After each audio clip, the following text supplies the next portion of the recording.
मेरा नाम सुखकीरत सिंह है और मैं पंजाब के गुरदासपुर में रहता हूँ। हमारा गांव महादेव कला धारीवाल के नजदीक है। ये कहानी आज से 5-6 साल पहले की है।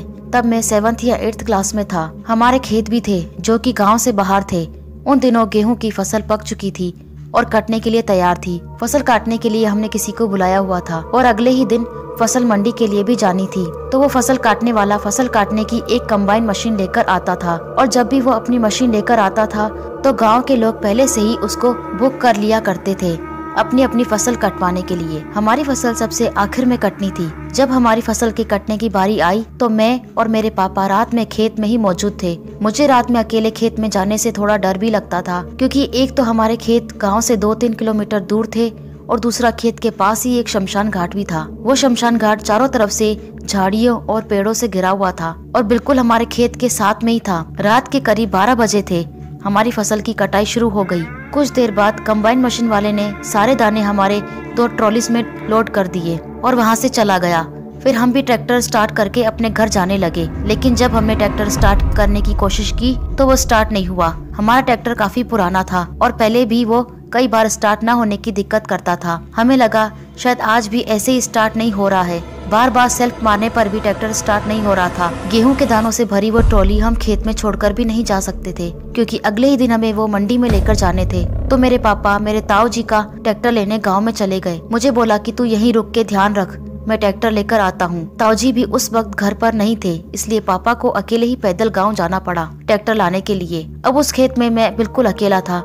मुझे पता था कि उनको वापस आने में अभी टाइम लगेगा। खेत के चारों तरफ सन्नाटा छाया हुआ था। मैंने अपने फोन में टॉर्च जला दी और कानों में ईयरफोन लगा के गाने सुनने लगा। गाने सुनता हुआ मैं अपने ट्रैक्टर के आसपास ही टहल रहा था। चारों तरफ गुप अंधेरा था। दिल में हल्का हल्का डर भी लग रहा था। मैं ट्रैक्टर के आसपास ही घूम रहा था कि अचानक मुझे उस शमशान घाट की तरफ से कोई मूवमेंट दिखाई दी। मैंने उसी वक्त कानों से हेडफोन निकाल दिए और शमशान घाट के पास थोड़ा जाने लगा। मैं बस देखना चाहता था कि वहाँ कौन है, और शमशान घाट के करीब पहुंचकर जो मैंने देखा, मेरा तो खून वहीं जम गया। मैंने देखा कि उस शमशान घाट में जिस जगह मुर्दे को रखकर जलाया जाता है, वहाँ एक बूढ़ी औरत सफेद कपड़ों में बैठी हुई थी, लेकिन उसका चेहरा दूसरी तरफ था।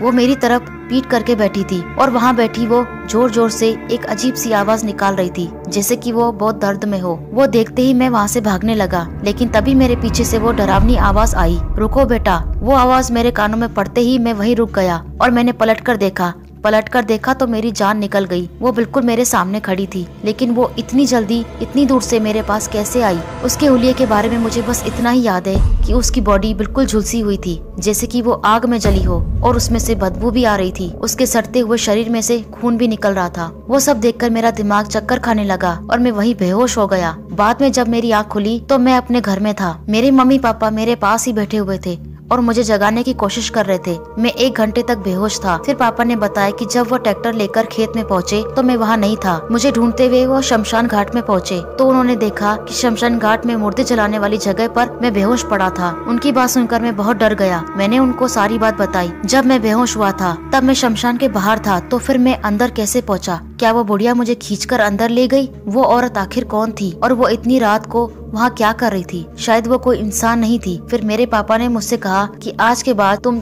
जब भी किसी सुनसान जगह पर जाओ तो हमेशा मुंह में गुरुबाणी का पाठ करते हुए जाना, क्योंकि खेतों में काम करने की जिम्मेदारी आगे चलकर मुझे ही संभालनी होगी और कई बार रात में भी अकेला रुकना पड़ेगा। उस रात के बाद भी कई बार मैं खेतों में अकेला रुका हूँ, लेकिन वो औरत मुझे फिर कभी नहीं दिखाई दी। आई होप कि आपको ये वीडियो अच्छी लगी होगी। अगर आपके साथ भी कोई रियल हॉरर इंसिडेंट हुआ है जिसे आप मेरे चैनल पर शेयर करना चाहते हैं तो आप अपनी स्टोरी टाइप करके मुझे ईमेल से सेंड कर सकते हैं।